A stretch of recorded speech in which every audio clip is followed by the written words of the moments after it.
This podcast is designed to be like at a conference, after the conference, when we've had a couple of drinks and then we've gone on to somebody's room and it's like 4:45 in the morning and Sanjay's asleep in some bed, yet we're still talking and we curse a lot because that's what you do. And so be like Ben and send your giant 75-year-old, 5-year-old child out of the room.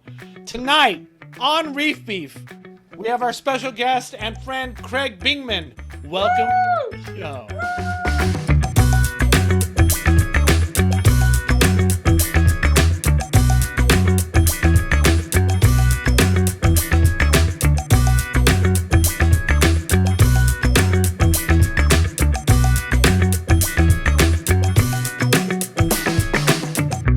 My name is Rich. And my name is Ben.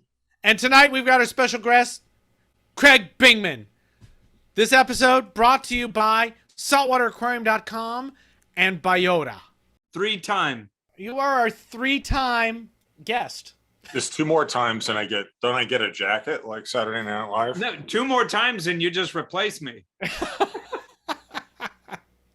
2 more times. Well, you have a cape. Don't you have a Reef Beef cape? Is that what it is? It's Well, a cape? we call everything I guess a it cape could be now. used. As a Yeah, cape. my underwear is a cape. Look at that. Craig is a member. I did. I paid money. He sneakily became a Just member. Oh, that looks so good. You wear it well. We are such shameless whores. Shill whore. I love it though, because we just don't care. Can't really see it. You No, can. it's perfect. It just says podcast member. Podcast Podcast member. member. That's me. Podcast member. Right there. Hey, so there's a few things going on in the world. I think we're gonna put this show on out of order because stuff is going on in the world that I wanted to talk about. And the first thing was, and then we'll get to Craig. Craig's gonna rake us over the coals, and we have questions for Craig as well. But what happened this morning was that somebody posted something about the House resolution bill that's going to tweak the Lacey Act, or could, if it passes, will tweak the Lacey Act. And they said something like, yeah, this is infringing on our freedoms, just like what's happening in Ukraine. Ugh. And my head exploded because it's nothing like what's happening in Ukraine. Would it be helpful to read it verbatim real quick? No, because it's not that important. But just comparing the loss of freedoms that are happening in Ukraine right now with the possibility of not being able to have a reef tank anymore. Someone needs to. So don't do that, please, reef people. You break my heart. I think that you got a reef tank, and that makes you think and makes you approach things critically and sciencey, and but you can't say something like that. Please don't. And then it was like, oh, there's somebody told me there's always one, and I said there were 6. There were 6 people who jumped on that train and doubled down and doubled down. And then I went on a blocking fest because I thought this is just insane. Yeah, but then it turns out they were Russian bots. If they were Russian bots, they couldn't be posting. Who knows? Maybe they're coming to you from So Azerbaijan. there's my social commentary about reefing that... So basically you ran into one asshole. No, there were 6 people. Okay, 6 assholes. Yeah. And then I started blocking people. And then they just edited the whole thread. The group moderator came in and went, no, this is reefing. We shouldn't be talking about this, which is appropriate and good, I think. That's insanity. It just made me, But if I can expound on that, so obviously the Ukrainian thing just needs to, comparing it to the Ukraine war, that doesn't even deserve a comment.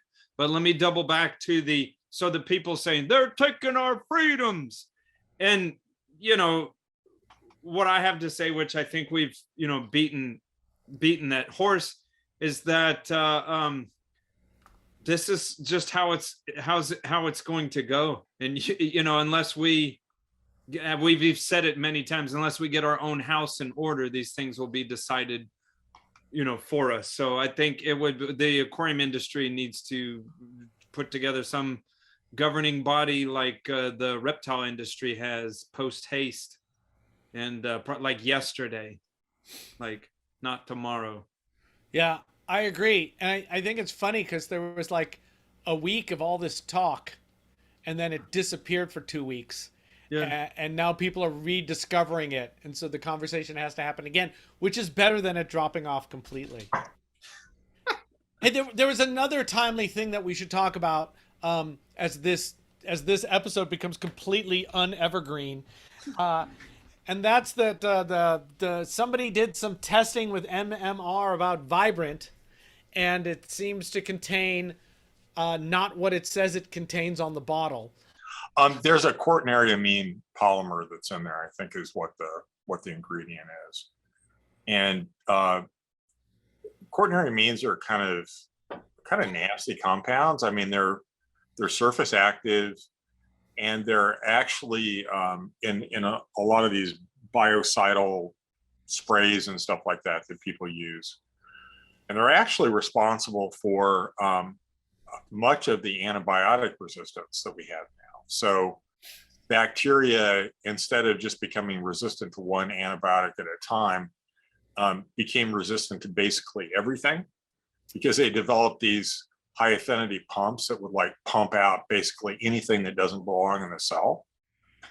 So when you're like squirting this stuff all over the place, and when we were in COVID, I was like, oh man, because the people were out, they were just like fogging this stuff all over the place. I'm like, in a few years, we're gonna pay a price for this and increased antibiotic resistance. But anyway, that it's a polymer, it's an algicide.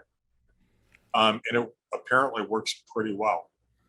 And what's the NMR test? NMR. Yeah. So that's nuclear magnetic resonance. So what that is,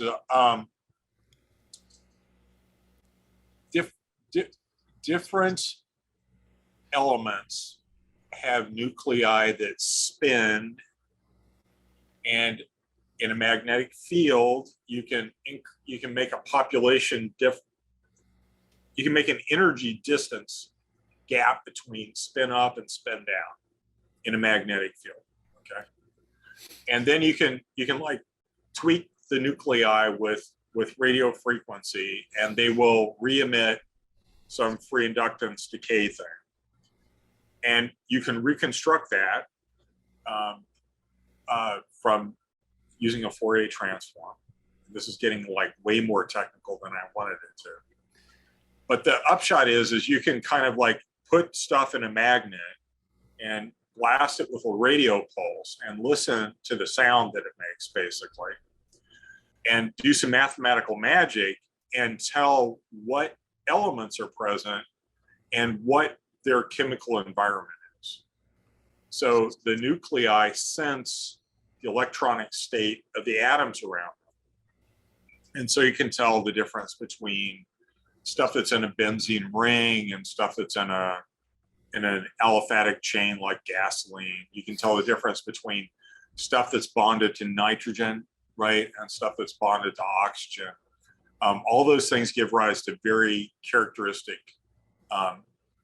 differences in the magnetic resonance of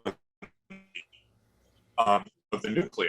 So what they did was they did an NMR test on a commercial product, which was known to be an algicide, contained a certain thing, and whatever the aquarium product is, and basically the spectra are identical. And so that the intensity of the spectrum is related primarily to the number of atoms like that are in the sample. So it's related to concentration. It would also be related to the size of it too, but these molecules are not big enough for that to be a big effect. Things like proteins and bigger their signals will wash out. They'll get broadened out because they tumble slowly in the magnetic field. So basically what the NMR test means is that these two things are identical and their concentrations are about the same. And if there was other stuff in there that was a major component, you would see it in this region that they looked at. So I think they did proton NMR. They put it in deuterium oxide. So they like dried it down, redissolved it in D2O. Because carbon atoms have protons, hydrogen atoms on them. And you can get a lot of information out of that. And I think they also did natural abundance C13, which is a stable isotope of carbon that's spin 1/2 and has really, really good properties in NMR. So there. If there was a bunch of other stuff there, you would see it. It's not there. It seems to be almost exclusively this algicide. And they did FTIR, Fourier transform IR spectra as well. They also give kind of fingerprint information on compounds. They'll tell you what kind of bonds are present because the IR spectra are sensitive to bond stretching and wiggling kind of things that bonds do. How much does it cost to run all these tests? I think it depends on where you're at. It wouldn't be, and who your friends are. I don't know what a commercial lab would cost for them, but I think you're looking at from what I saw, it would have been at least a few $100s worth of tests. Because I mean, first of all, everything you just said for the last 10 minutes, I didn't even know what the hell you're talking about, but that's fine. But that's crazy. That's crazy testing on there. I mean, it all goes together to sound like they tested the hell out of it. And not to be coy, the other product was Algae Fix by, I believe, Aquarium Pharmaceuticals. Algae Fix. And so then the one that they tested was Vibrant, the one, and I had used it in the past. I don't know if I'd ever talked about it on the show. You did. I gave you grief for it. Yeah, because it was sort of a mystery thing. I think it said on the bottle it had to do with bacterium. But I mean, so now I don't know where this leaves them because, you know, I don't know if that leaves them open to litigation or just embarrassment. Well, I think that's jumping. I think like a lot of these great aquarium reef dramas, we're going to need a couple things before, you know, we can have a better discussion about it. And you let me know if I'm wrong, but the company needs to actually respond. Their response so far is we're doing tests, okay, and then and as compelling as Craig thinks this is, and Randy Holmes Farley thinks it is, and some other chemist people who are known to be trustable chemist people think it is. It would be nice to have it duplicated, which I'm sure someone's going to do because. So this kind of extraordinary result really does call for a replicate measurements, just to make sure that there wasn't some mistake in the testing lab, right? Right. Which seems unlikely, but I mean, maybe they pipetted the known algicide into both tubes, right? And they just measured it. They just tested it twice instead of testing the other stuff. Who knows? Yeah, stuff happens. It could happen. Extraordinary claims require extraordinary evidence. I mean, I love it. What the part that's missing, and I guess the part that no one really, I'm just wondering, but no one really needs to discuss.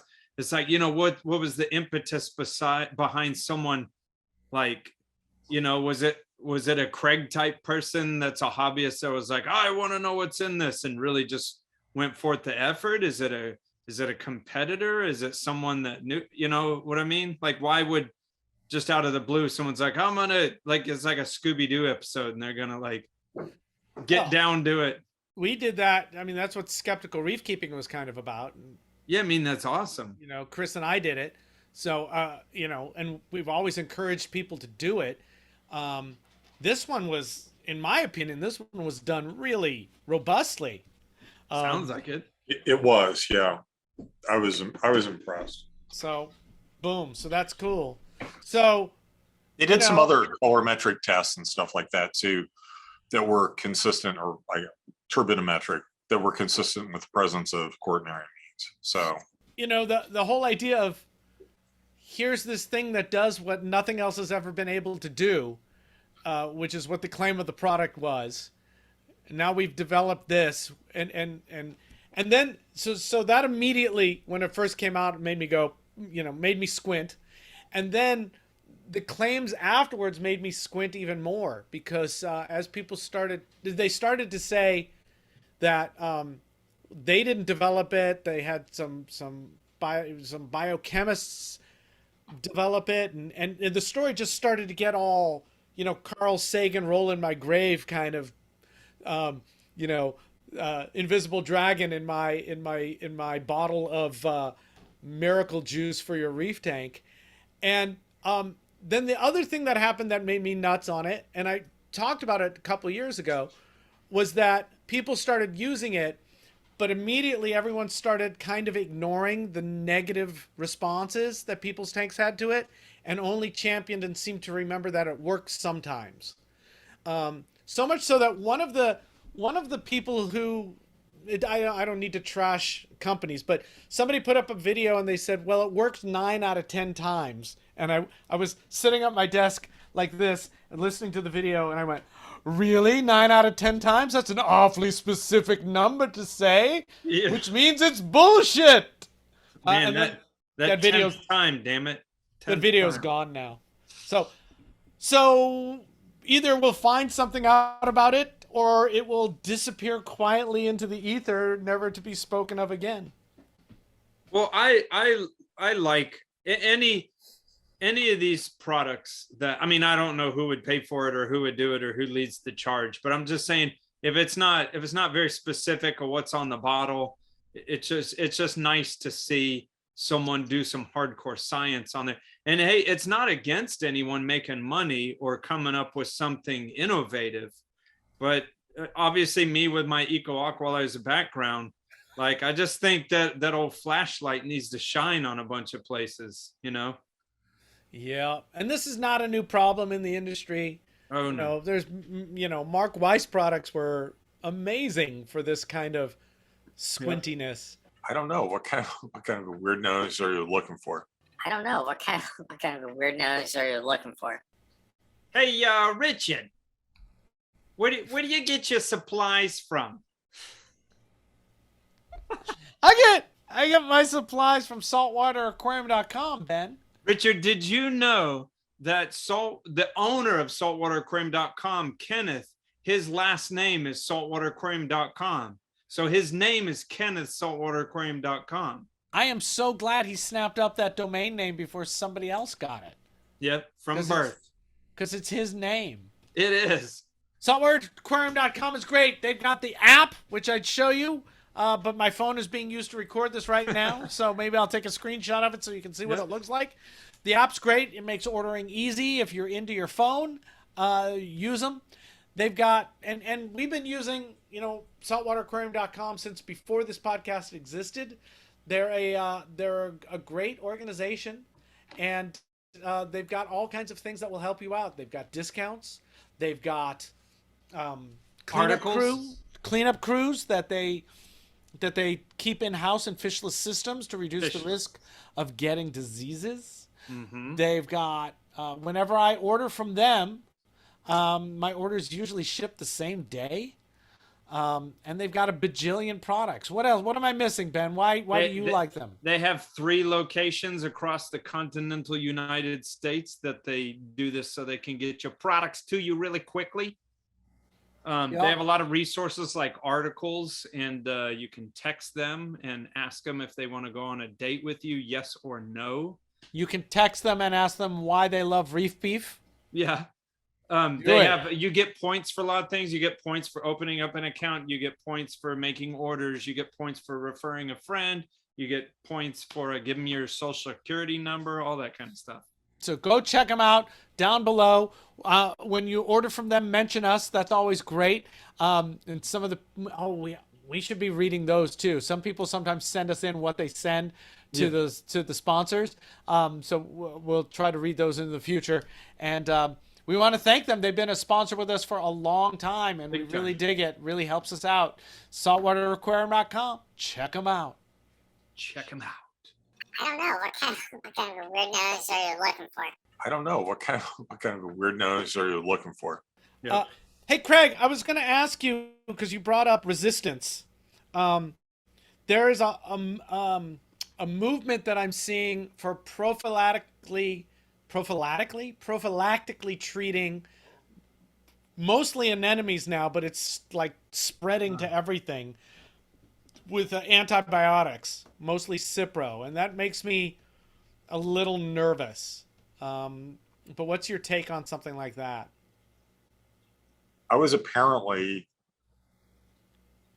I may have been the first person to use an antibiotic to treat a bacterial coral disease. Dun dun dun. Okay, so I guess maybe I'm to blame for this on some kind of weird level. I'm sure someone else would have done it in a while, but You jerk. and I think that I would ask you, perhaps, how do you feel about treating fish with antibiotics prophylactically during quarantine? I don't like it. I think it's better to observe them and see and then treat them specifically than prophylactically. I think the idea of just treating everything that comes in seems nutty to me. And given what I've seen, especially like when a fish first pops in and the first thing you do is throw it in a bath or something, I think give it a little time to relax and then see if you need to give it something. This one seems to be about anemones, which often seem to come in with problems. Right. But we also saw it with elegance corals. Yes. And that didn't really seem to pan out. So there was a problem with them for a while. They were okay, and then they started coming in kind of bad and dying really quick, I think. Yeah. I think that we don't know enough yet about the bacteria that are normally and healthily associated with corals, to go in and just start nuking stuff, because Cipro is a fairly broad spectrum antibiotic, and it's going to kill a bunch of stuff. It may kill bacteria that are holding space and keeping the disease from gaining foothold, right? Right. So you've got to be very careful about so if you just, like, when you go into the hospital, and so the first thing, oh, well, we're going to hammer everybody with antibiotics, right? And then everybody's going to get C. diff in a while, right? Because it's in the hospital, it's spreading around, and you've just opened up ground for that to go. So I don't, in the absence of some like really specific information that could change my mind, I don't think it's a good idea. I don't mind people thoughtfully doing it. But what I'm seeing it become is like, here's a recipe. Right. And people saying, I getting an anemone. Where do I get Cipros? I think that makes me nervous. Just willy-nilly using it. So I don't, but it's the same thing with people. So, being around anemones when I worked in stores so much. So I'm guessing, why does this impact anemones so much? Is it just because the way that you pull their pseudopod, their foot up, at the wholesaler, and then whereas corals, you're not like scraping them off of a surface, maybe, so they're coming with more cuts on them. Would that have anything to do with it? I don't think we know. Yeah. But it does seem to me that if these animals were going to be treated with antibiotics, it would be way better if the importer did it in bulk rather than and then maybe being able to get rid of that effluent more responsibly than just down the drain might be a good idea. We're hoping that wholesalers do something Yes, beneficial to the earth. because hope springs eternal, which is why it's essentially worthless. Oh my God, But I'm I way guess too a cynical. counterpoint to that might be that if the wholesalers do it and they do it to everything, then you're never going to see a normal bacterial ensemble on these animals ever again, right? Because they're all going to be nuked. Yeah, I guess more. I'm really hopeful for the microbiome testing that Aquabiomics is doing, and hoping that they get a really nice bunch of baseline stuff, and so these tests that they're doing start to become more and more actionable and informative rather than hopeful. Right. I think that kind of testing would be more informative if it was testing on kind of a swab off of the animal. Yeah. As opposed to in the water. Right. So we get a test of a specific test. Yeah. Well, what kind of bacteria are crawling on this anemone right now that we might, and what do healthy ones have on them? Maybe those tests will become faster and easier that we can really start, or someone with a whole bunch of money. I'm looking at you, Andrew Sandler, to throw a shit ton of money behind it and get a bunch of baselines. But it's still early in the biome stuff, I think. Yeah, so anything involving DNA sequencing it will get a lot cheaper over time. So that's just going to happen. Yay! So I don't remember what show it was, but not too long ago, Richard and I had a show where we were talking about detritus. Is it a big deal? What do you do with it? So in Richard's position, I don't know, for whatever reason, I just rewatched it. But Richard's position was that at one time he had spoken to Randy Holmes Farley, and because Richard has like deep pockets of detritus, or used to, in his overflow box. And Randy was like, well, it's probably inert at this point. I'm sorry, just to be clear, Randy was talking about the detritus that was underneath under the starboard. Plate.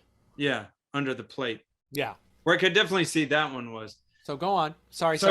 So anyways, pockets of detritus trapped in a system. My specific question after watching that, not that you have to rehash it, but that you could say, like, how do you feel about, big pockets of detritus in your systems or not? Is it something that you would be, jumping over the fence to get rid of or largely ignore? But my main question is, and I know you're not a microbiologist, but what I'm thinking, because it used to be said, like, if you disturb the gravel bed and kick the stuff up, I always thought it was weird when people said that would increase your nitrates or phosphates. And not being a chemist or a microbiologist or anything, I sort of didn't understand it because, I mean, if it's in a watery environment, it seems like it would be diffused whether you kicked it up or not. And then so I had a question, does oxygen have something to do with detritus as far as like maybe activating it for some other type of bacteria? I mean, does it matter whether detritus would be stuck in an anoxic part of your tank versus up on top of the substrate? Well, I think all that stuff can matter, right? So detritus, I mean, stuff that food, uneaten food, fish poop, whatever, the founders of detritus are, it will eventually become more or less inert as bacteria pick off and other organisms pick off the easily accessible and metabolizable molecules. So mainly what you have left at the end is probably, cellulose polymers and other cell wall material of plants and stuff like that just is pretty resistant to degradation. Of course, in the course of becoming inert, the material will surrender virtually all of its nutrients to the water and to the organisms that are chewing on it. In the end, I think that it probably becomes habitat space for like little organisms that are probably, around the base of the food chain for other stuff in the system. So completely inert, pacified detritus is, by definition, it's a non-issue, right? The question is how far along is it actually, and how bad was it for the system getting there? But our natural systems are really defined by these food webs and stuff like that operate on stuff that the fish don't eat and what the fish produce, right? And it gets recycled again and again in our aquaria, and that's why they work so well. Yeah, So, I mean, I don't see like a Joe Blow aquarist, people, two people stand next to each other and like, what are you, hey, that detritus pocket over there, I can just tell, man, just by looking at it, it is totally inert. Now that pocket over there, that's going to give me some trouble. I mean, there's no way to do that. no, I mean, but the stuff that was in Rich's system had been building up in those overflows for a long time, years. Well, and it especially the stuff that was under his starboard. I mean, how long would it take something to get under there? So I would imagine that was probably pretty much passive. Again, probably mainly cellulose and other plant cell wall material. That's I think the real question is, how long does it take to become inert? And I guess another question is, what before it becomes inert, with the different bacteria that break it down, like what all bad things come out of detritus being broken down? Or what all good things come out of detritus. Yeah, they're good things. Negative Ben. Negative Nancy. I don't think Craig has an answer for what are the answers, Craig? I'm sorry. I don't know. That detritus that someone's going to point to and somewhere in a couple of days, I don't know if it's going to be. Wouldn't you say if you have excessive detritus, you should minimize it, but it's not like you don't need to like wake up at 3 a.m. and start. So if in the main display, you're seeing big piles of like rotting food, that's a problem, right? Yeah, but that's rotting food.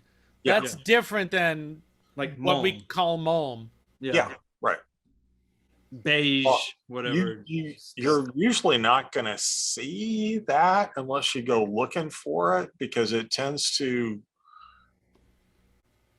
gets blown back as deep in the system where there's slack water flow. Otherwise, it gets picked up and carried out and out your foam fractionator, right? So it's Craig, you need to come down to Texas, and I need to like get one of these systems that I take over that's been abused, and you will see entire displays that are just a detritus display.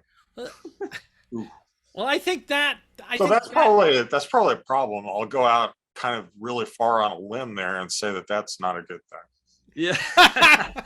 Don't expose yourself there. So I was watching a civil engineering lecture the other day, and they were talking about, because it was talking about gravity settling in septic systems, in water reclamation systems, and they were going over the equations for velocity over distance, with what settles out by gravity. And it kind of occurred to me that our tanks are huge and the velocities slow down in our tanks, and actually expecting the detritus or anything in your tank really to stay in suspension long enough to go up and over the return. Yeah. That feels kind of like a Hail Mary to me. And I think, and it feels, based on my ass, that most of the stuff does not float long enough to be able to be taken out, and it gets broken down. And I feel like we get a false sense of what's happening from socks, especially when they get cleaned just after you feed. So that just ties into this, where I think our tanks are, but my big sump under the house ends up being this settling thing, or my overflows end up over time being where stuff settles. But like the tank under your house is huge, and the velocity is very slow, so that I know what you're talking about. That almost ends up like a settling chamber. Yeah, but if you take, you know how my tank's got those two conductors in the back? Yeah. If I turn those, the tank clouds up, Yeah. right? So that stuff's just sitting there because I don't think it can get out. So this is, I was thinking about turnover again and reasons why turnover through your sump is probably not a great thing to care about, because I just don't think we're getting velocities enough to keep stuff in suspension. You're wondering if filtration. like maybe the lion's share of detritus never makes it into the overflow teeth. I think so, which is why we often recommend storming the tank, right? So even as the detritus, even if it's kind of floaty, as it gets closer to the sand bed or to your rocks, you know, you end up with the boundary layer effect happens again, and that's why your rocks are always full of goo. Or it's bacterial turgor, which we used to talk about in the 2000s a whole lot. That's what's spitting it all out. Bacterial turgor. Ooh, turgor. I don't know what kind of a weird nose are you looking for? I don't know what kind of a weird nose are you looking for. Hey, Richard, What? man, What? you know what I want? I want captive bred animals. Super bad. Super bad? Super bad. But I don't know where to get them from. Yes, you do, Ben. You're just Oh. doing a little lotsy for this commercial for Biota, the Biota group. Yes. I love that we call it sponsors. Fuck that. We're doing a damn commercial. Yeah. For Biota.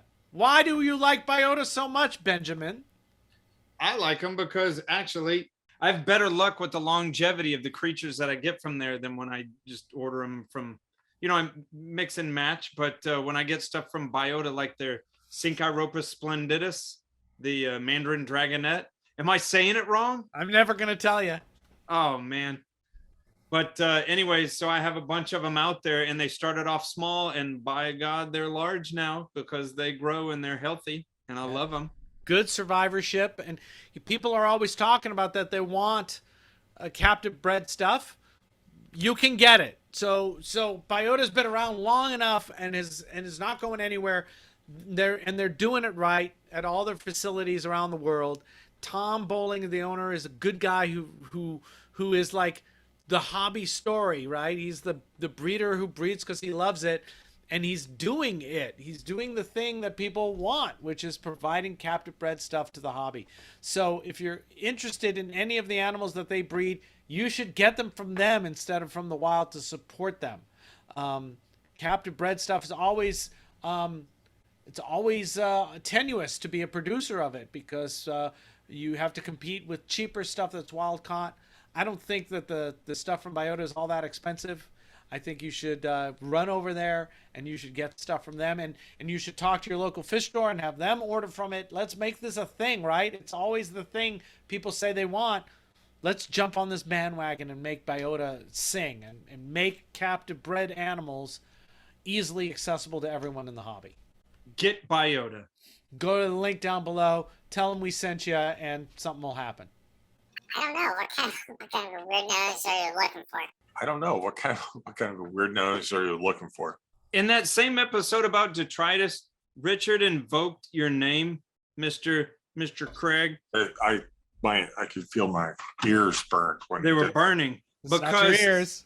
is my second thing, which, you know, is I've always seen gone back and forth with on the hobbyist level, is people swearing up and down that their calcareous live rock or their calcareous substrate will like bind up and lock up phosphate, and that you know, should you use it in another tank or whatever. I remember at one point that some hobbyists would make like a light muriatic acid solution and like bathe their dry live rock because they thought like the outer layer of the live rock would like burn off and release phosphate, and it sounded weird to me.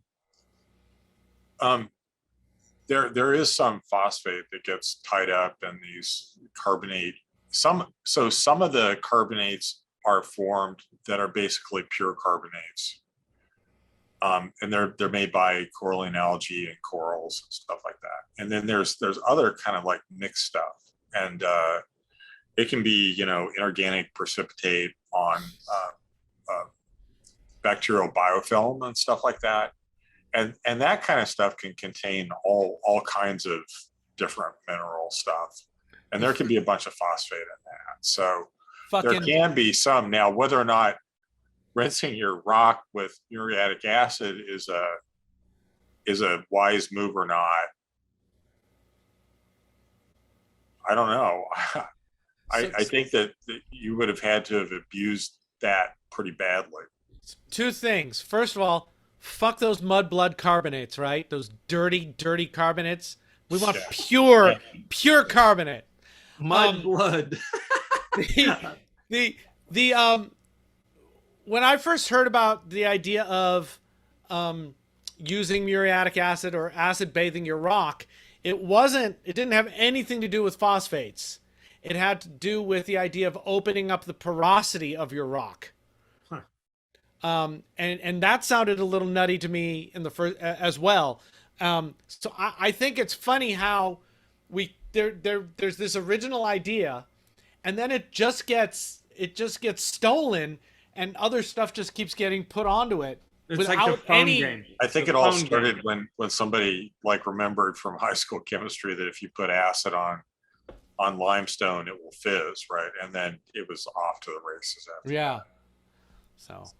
I mean, does that necessarily mean, let's say you saw this tank over there, it was like an absolute train wreck, and the person's like, oh, I'm taking it down. It's like, oh, can I get the live rock? And you could just take the live rock out, put it in your driveway, just blast it for several days with, just high pressure tap water. And then would you be concerned to put that back into a reef tank? Like whatever ill will happen in that old tank was necessarily going to come back and plague you because of what was bound up in that old rock, even if you clean the hell out of it?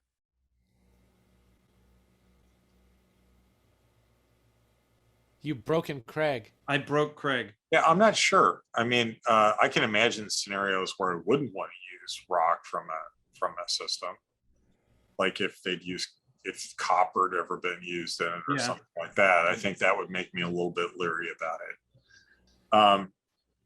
I think that good husbandry can probably overcome bad rock in a lot of cases. If your system is calcifying and is constantly just like laying down stuff over the top of whatever's there, I think that will tend to like bury the bad stuff on some level, but your system has to be happy and calcifying for that kind of encasement or whatever to really happen very much.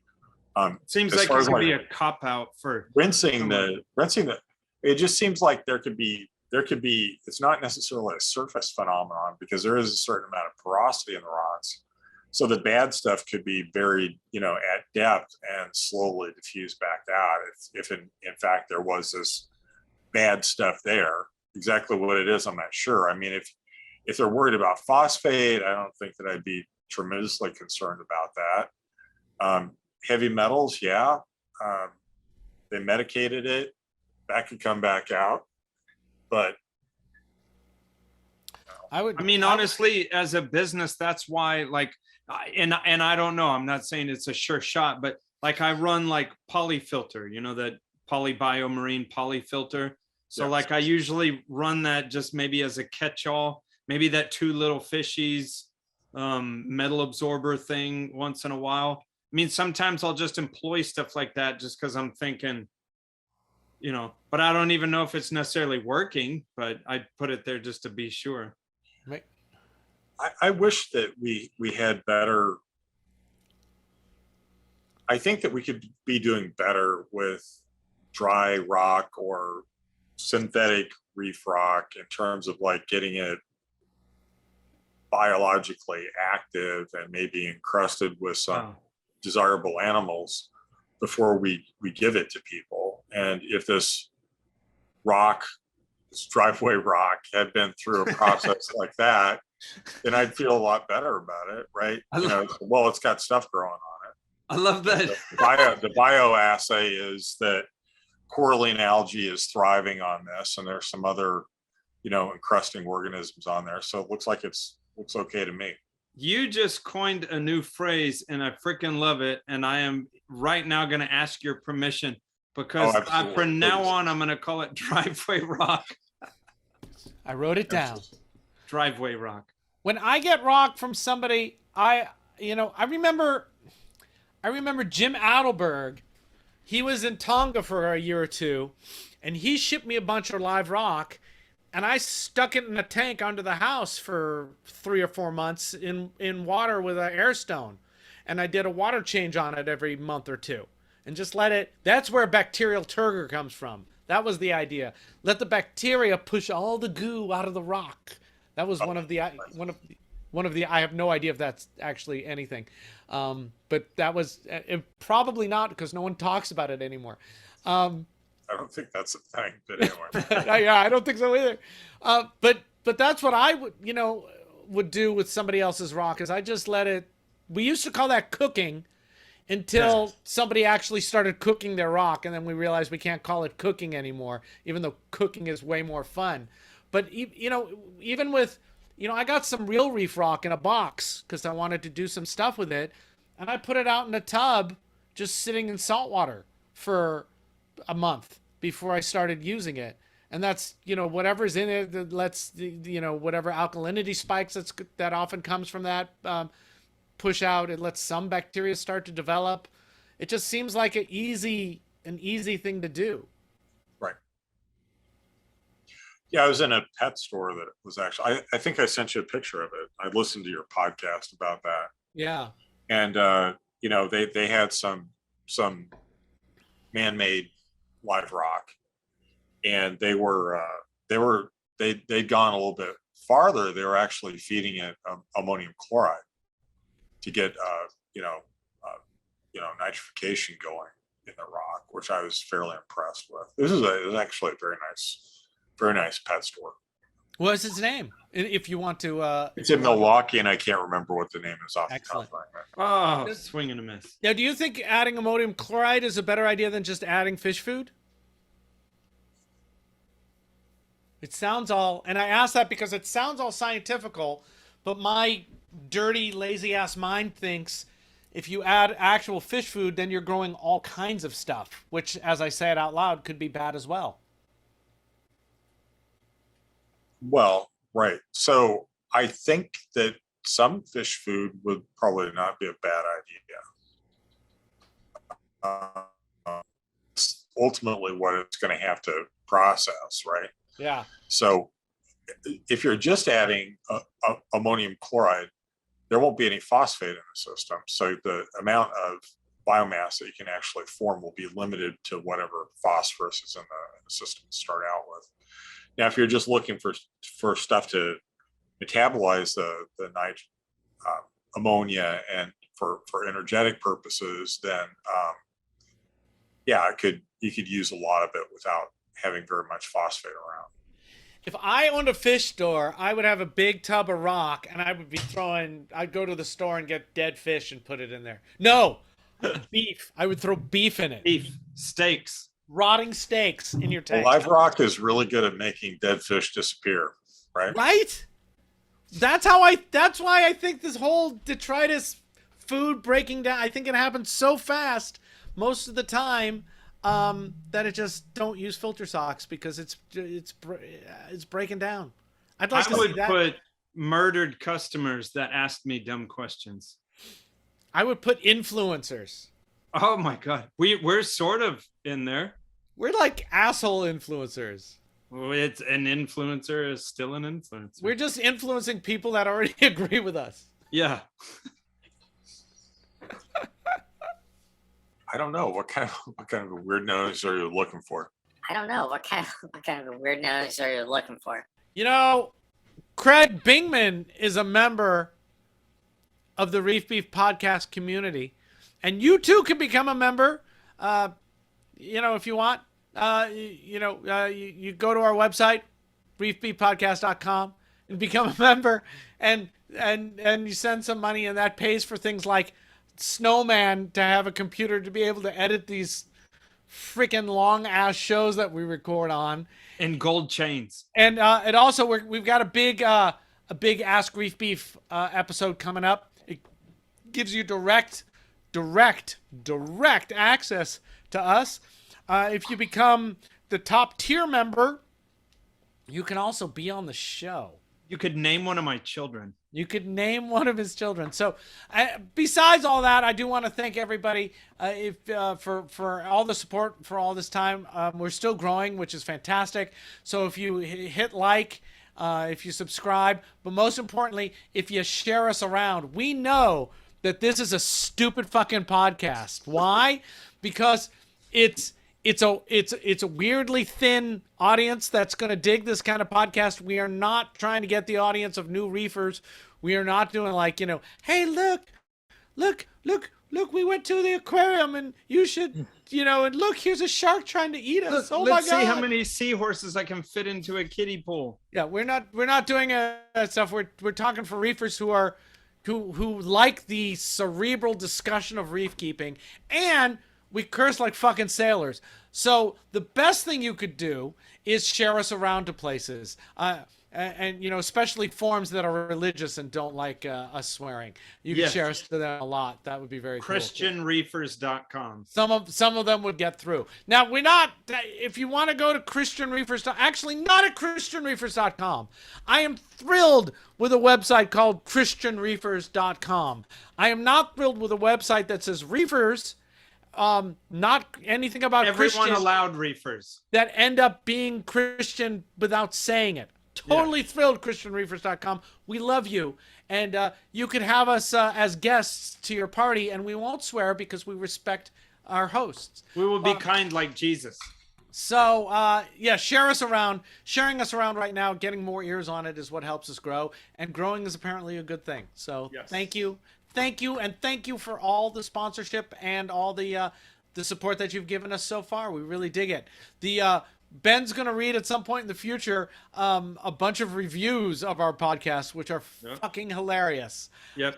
So that's going to be great. We love Off of iTunes reviews. Give us iTunes reviews. I'm going to read them. Thank you guys and gals and everything in between. Non-binary and pals. on the sides and above and below, super and hyper. We dig you and we love you and thank you. I don't know what kind of weird nose are you looking for? I don't know what kind of a weird nose are you looking for. So Craig, what did you come here to say? I listen to your show. Thank It's you. one of the things that I listen to on the way to work to occupy my time in the car. Thanks. We know it's bullshit. We'll give you $20 later. No, it's true. And so I listened to you guys talk about partial water exchanges. And so it seemed like there were some claims being made for partial water exchanges that I was a little bit skeptical of.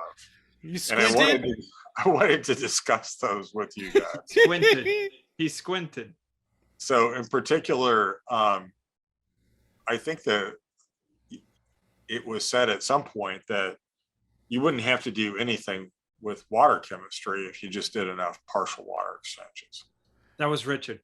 That was bad. I think it was actually. That was, and if it's interpreted like that, I also have some things to pick at that statement. So what would you pick at in particular? Well, I'm talking about. I mean, I think there's lots of what I would call volatile parameters that you need to pay attention to, pH and alkalinity. But I think things like nitrate issues, if you're one of a person who's worried about nitrate issues, if you're doing like Matt Peterson's vase tank, if you're doing 100% water change every week, I don't think phosphates or nitrates are going to be anything you need to worry about. I think temperature you need to worry about, oxygenation you need to worry about. I said pH and alkalinity already. Salinity, the amount of monkeys, but preferably zero. What else? What sea monkeys per cubic meter or something like that. Yeah. The Bingman equation for sea monkey density. Sea monkey density. So I think the main point is that you would have to do a lot of water exchanges to keep alkalinity in bounds in a reef system. I have heard Matt Wandell say, and I don't know if he was quoted, you quoted him or not. I think maybe you did, but basically they're doing, you know, like a system turn per day or half a system, you know, exchange per day in their big system. And you can barely see the alkalinity fluctuate. And so then, well, if I could do that at home, then it would be the same way, but it wouldn't actually. And the reason for that is that this is a very deep tank, right? So there's a big water column above the active area where calcification is happening. If you shrink that water column, their tank is 10 feet tall, and you have a certain calcification rate in your tank. And I think we know, or I will just come out and say that we know about what those rates are, and we know that it has to do with the illuminated surface area in the aquarium.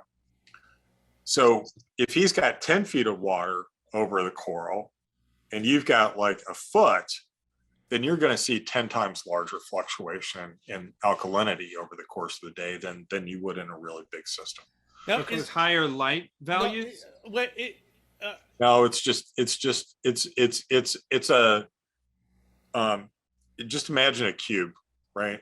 So the calcification is happening on one surface of it, and then how high the box is how much water volume you've got. And the higher that is, the more, but you're exchanging the same fraction every day, not the same amount, right? Okay. And so it's much more effective at holding the parameters constant. And so not to confuse people, and also to not confuse me, the height isn't necessarily what matters. It's the volume to surface area ratio. Which falls out to be the height. Well, unless I've got 200 gallons of sump with nothing in it.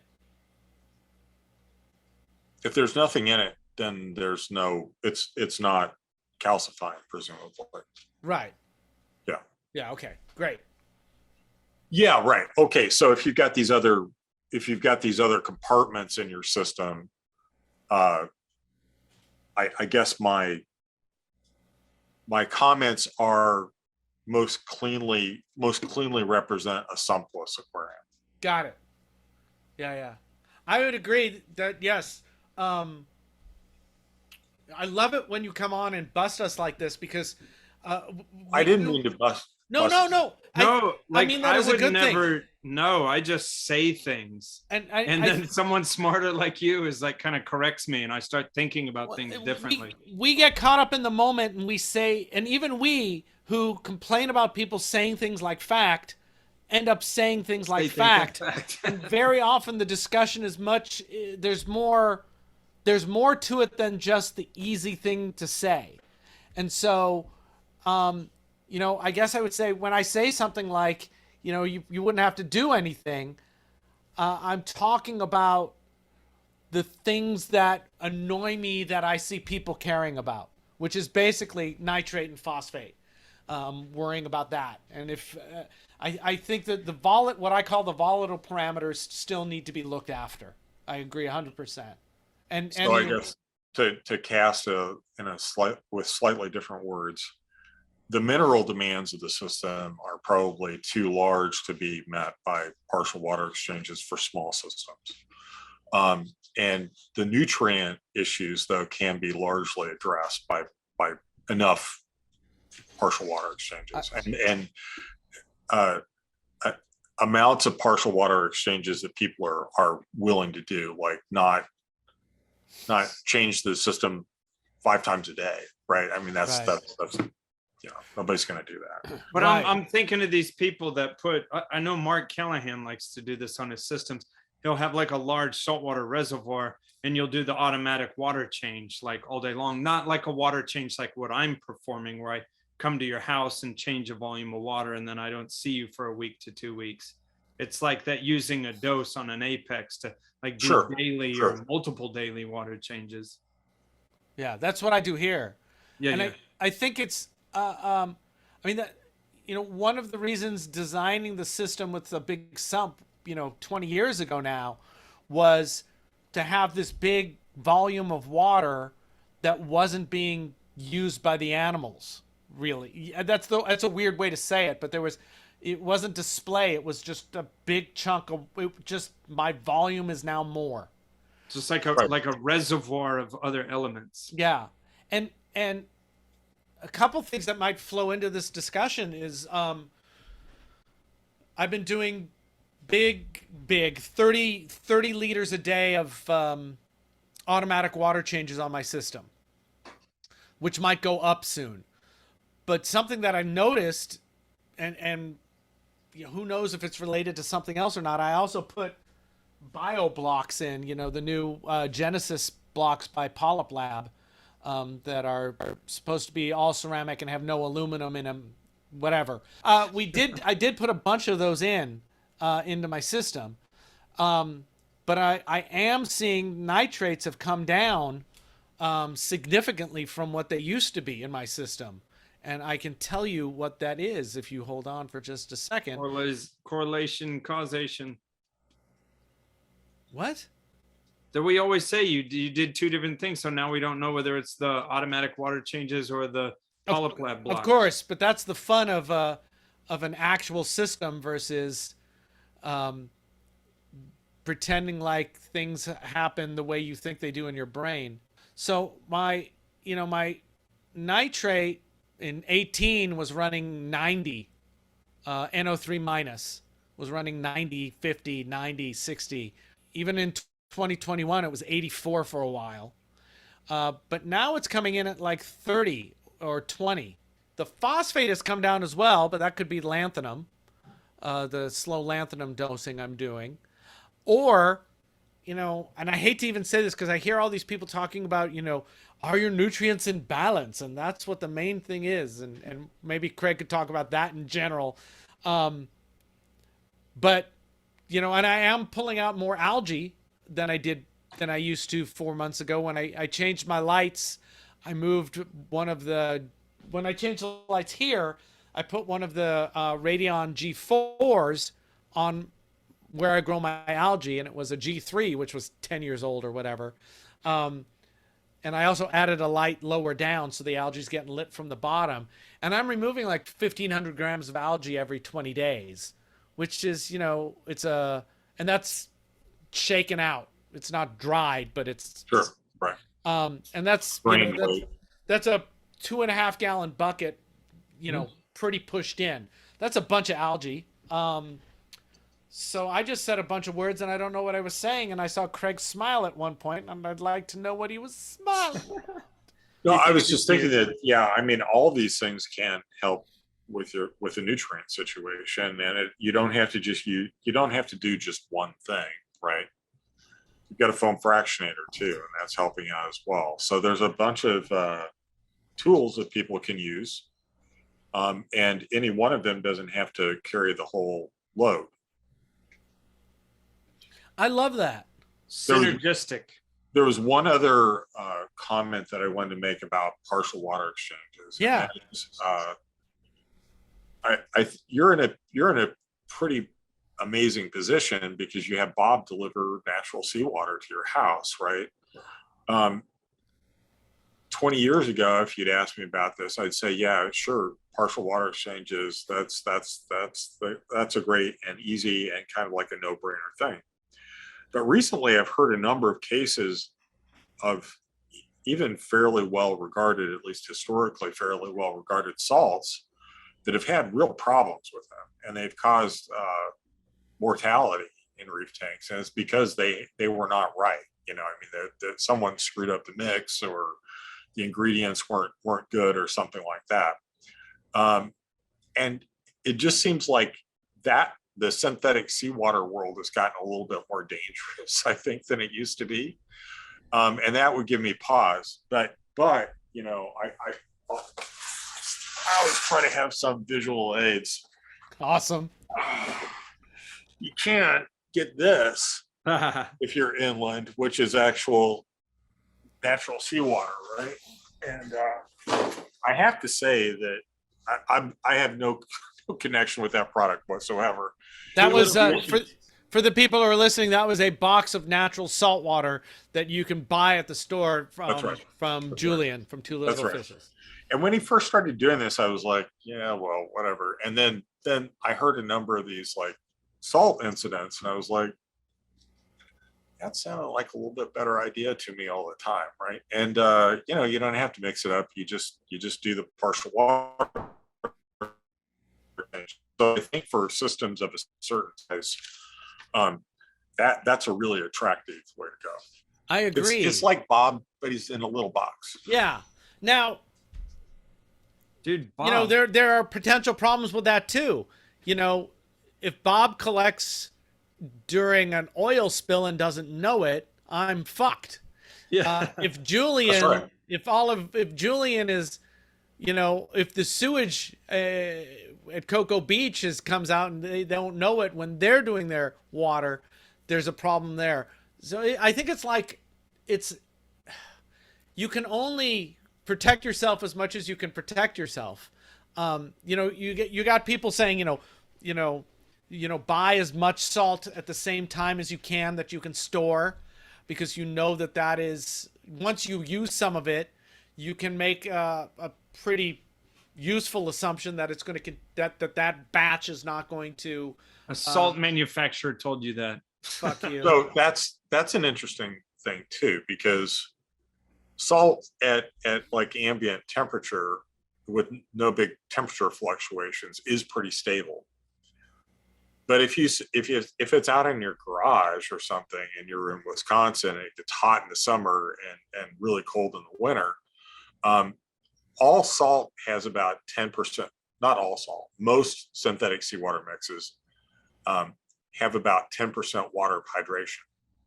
Aha. So they're not anhydrous crystals. And that stuff can move around and there can be chemical reactions actually in the bag.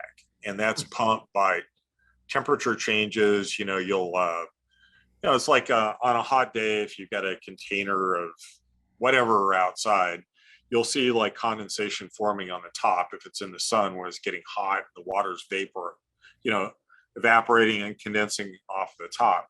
That happens in your bags too, if they're subjected to temperature fluctuations. So if I don't want to pour cold salt water on storing a bunch of salt, but I would be mindful of keeping it in the house in stable conditions, maybe in the basement or something like that would be a good place. There is Aqua Vitro makes one called Salinity that I know that's. So there are some anhydrous salt mixes, and those would be much less susceptible to this, or to the point of being basically immune. So they should be indefinitely storable under. But it's crazy because of course it gets very hot when you mix it. That's yes, and that's because of the enthalpy of solution. Hydration of some of these ions is really large. So magnesium ions really want to hold on to water, and they release a lot of heat when they get hydrated. Huh. Yeah. So I don't like that salt, because if I want to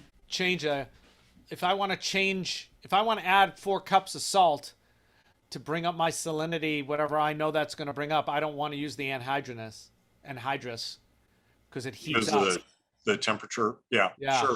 Sure. That's a thing too. You know, Bob was here today, and we were talking, and I might be going from a 500-gallon container to a 750-gallon container because it's just taller. So why not? Right. Also, I may be renting another tank, so I'm going to pump more water through everything anyway. But he was saying, what would I do if he wasn't around? And I said, I would do the same thing except with salt mix. I would mix up 500 gallons at a time. And was he hinting that he was about to retire? I hope not. Now I'm going to have fucking terrible dreams, you asshole. No, Bob. So yeah, I would do that, and I would use, what salt would I use? God, I'd love to use Bob Stark's salt, but that's hard for me to get on this coast. Although I have a bunch of it stored under the house because it mixes up so quick. I don't know what salt mix I would use. I would have to look at what I thought was always available and decent quality. I'm going to be a shill and say the salt that I've been using for over a decade now is Fritz, because I'm in Houston and they're in Dallas. And I guess I could say a bunch of like stuff that may be marketing stuff, but the Fritz company does stuff for the petrochemical industry. So I believe, at least I bit the bait that supposedly they do have higher quality control than other companies, but because they do make products for the petrochemical industry, that wouldn't play around if you didn't do that. But I mean, I go through tons of it for the last decade, and I can tell you I've never had a problem. Until you do get a problem. Yeah, now I'm gonna have a problem tomorrow. It's just like scuba diving. You know, you can only trust the person filling your tank. Yeah. You know, but if you go to someplace weird or someplace way off the beaten track, you might want to look that their compressor intake is far away from the exhaust. Back to what you were saying, Craig, you know, the Tropic Marin just recently had a problem at one of their facilities in Turkey as they expanded. And yeah, you know, the hobby's at an interesting time. You know, it used to be that you couldn't trust a salt because companies were too small and the batches would change every time they made it. And now it's you can't trust it because they may have expanded to another factory, another facility. Fuck it, we're screwed. Shut it all down. Throw your tank away. We're done. There's no way to be, you know, perfectly safe from all hazards, obviously. But it does seem like the hazard matrix has shifted a little bit over the last, you know, few decades that I've been in the hobby. I if I were running a small tank, I would just be using that box water. I wouldn't be bothering with anything else.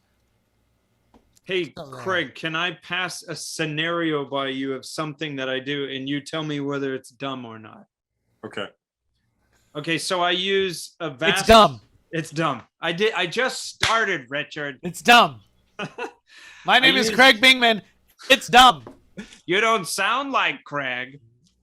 No, so I use a vast marine caulk stirrers.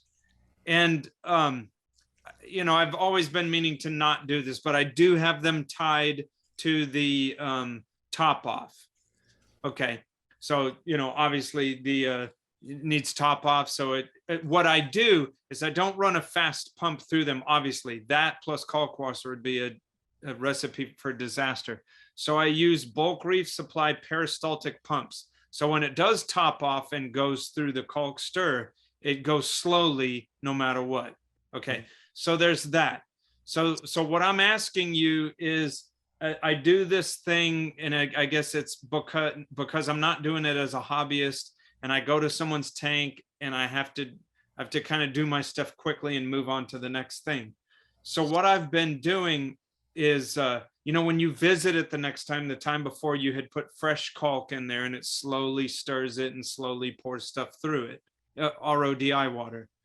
The next time I'm there, I'll drain down maybe by a couple inches of the water in the caulk stir, and I carry around with me distilled white vinegar, and I'll pour a good 2 cups in a caulk stir, because what I'm trying to do is not have to remove the caulk stir out and like clean it in the driveway and put it back. So what I think that I'm doing is I'm like, because it's been working, when I go there next, it like really clears it out. And then I just put more caulk washer in there. But does that sound like a bad scenario, or does it sound like a good idea? Is it stupid? Is it? I mean, if it's, I don't know how big the systems are, right? So yeah, 100, 200. 2 cups of vinegar is a little different thing in like a 1,000-gallon system versus like Felicia's vase tank or Matt's vase tank, right? So if it's a few hundred gallons and it's 2 cups, that's probably okay. I would be. Yeah, but do you know what I mean? I'm not pouring 2 cups in the sump. It's Yeah, I pouring know, 2 I cups know. in a reactor, and then it would slowly meter it out. Right, but how long does it take what's the flow into the reactor per hour versus the volume of the reactor? Yeah, it just drips like per hour. Those things are the top off BRS peristaltic. I think it's like 50 mils per hour, maybe. It's very slow. And that's even if it had engaged the ATO to even tell it to do it. Would it take days to flush the reactor, or hours, or? Seems like it would take many days. Okay, well then it's probably not that big a deal. Okay. Does you're doing this to clean it up? Yeah, internally? because then when I get there next, it cleans all the, the calc mineral off the walls, and then it sort of reduces the leftover calc that was in there. I see that it gets like further reduced. So then I just it sort of alleviates me like pulling the calc reactor out and taking it to the driveway, hosing it out. Yeah, so I think all that's probably fine. I mean, operationally, you've told me that you're doing it and it's working, so I'll say it's probably fine.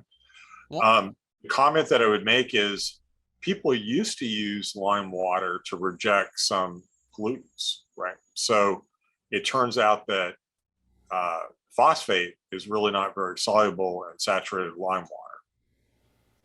And so if there's phosphate in the input water, I guess it's purified water, right? Yeah, So it's there's no RODI phosphate. water that I put in there. So Otherwise, you're saying I would unbind it out. And yeah, exactly. You just flush all the phosphate back into the system. And I think that's probably not what you want to be, Yeah. where you want to be. It will also, so certain metal carbonates are really insoluble as well. So some toxic metal carbonates are really very insoluble. So that stuff will come out and be part of the, if it's in the water, right? If it's in the water, if it's a contaminant in the lime water, right? In the lime. So there can be things in there besides calcium hydroxide at low concentrations. Calcium carbonates and lead salts do co-occur at some rate. So you might have somewhere, there might be some lime like you would use in making concrete that could have some lead in it. And if you did your vinegar trick on that stuff, then you would flush, the lead would probably be stay inside the reactor. But then you'd probably solubilize a bunch of it. Why don't you just siphon it out, fill it with vinegar, and then siphon it out and refill it? Because I thought I was doing something cool. Oh, okay. Well, I didn't say. You might be right though. Yeah. At the beginning of this, I wasn't the one who said it was wrong. It was Craig, if you remember correctly. So I think do it. But if you drained it and added vinegar in it and then went about your business and then drained it before you left, you could get the same effect. Yeah. Maybe. But Craig said it's fine. Hey, if Craig said it's fine-ish, then I'm fine-ish with it. It's fine-ish if he's not killing-ish everything in the tanks when he's been doing it. So yeah, the tanks look great, so who knows? Like there was one more thing that I wanted to do. Yeah. Go, baby. And you hear a lot about how this is a Jason Langer fish cookie. And there are some people who won't eat them because they're art. It's Jason very fancy. Langer makes these insane cookies that look beautiful. exactly Look like. Wait, Craig, get it super close in the camera. I mean, you would think. Sierra Labras. If you're listening to this and not seeing it, it's a fairy wrasse, and it's exactly what fairy wrasse looks like. Yeah, he does all kinds of fish. It's just amazing. It's just amazing. It's just amazing. He's done octopus for me before. Really, really incredible stuff. And so, what were you saying, Craig? Some people think they're art. Oh my God. Oh my God. Oh my God. You just ate the art. Do you do that at the museum? This is performance art. This is Craig's performance art. Like, would you eat a Van Gogh, Craig? Maybe. Would you eat a Van Gogh? Would you eat a Banksy? I think there's probably some of those that you're supposed to eat, but yeah. Is it tasty? It's really good. Does it have red number 40 in it? I hope so. You're gonna. When he made the cephalopods for me, he made the larger It's got Pacific. all the good food guys in. When he made the larger Pacific striped octopuses for me and gave them to me at Macna, he made me 2. So it was like, oh, I can eat one of these now and pretend like the other one's gonna make it home, which it did not. You know how many cookies I've ever gotten from Jason? I don't know. None. But also, I'm a diabetic. Well, Are your feet okay? I chopped them off, but that's okay. And on that note, Craig, thank you so much for your time. Have a good night. We'll talk to you soon. We really love it when you come on. It's really great. Thank you, great to see Craig. both of you. Great Take to care. see you too. Have a good night. Okay, night. That was great. We had Craig on. He was so funny. And we want to thank our sponsors for helping us out tonight, saltwateraquarium.com and Biota.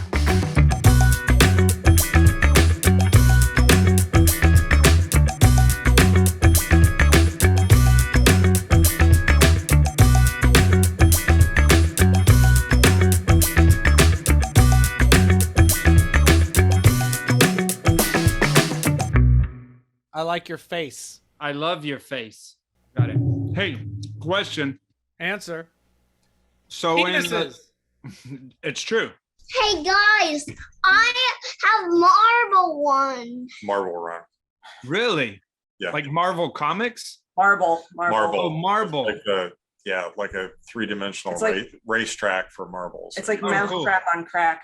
Because if they're not nice to you, we'll cut them. Yeah, with scissors. Worse, you'll use those fragging pliers on them. Yeah.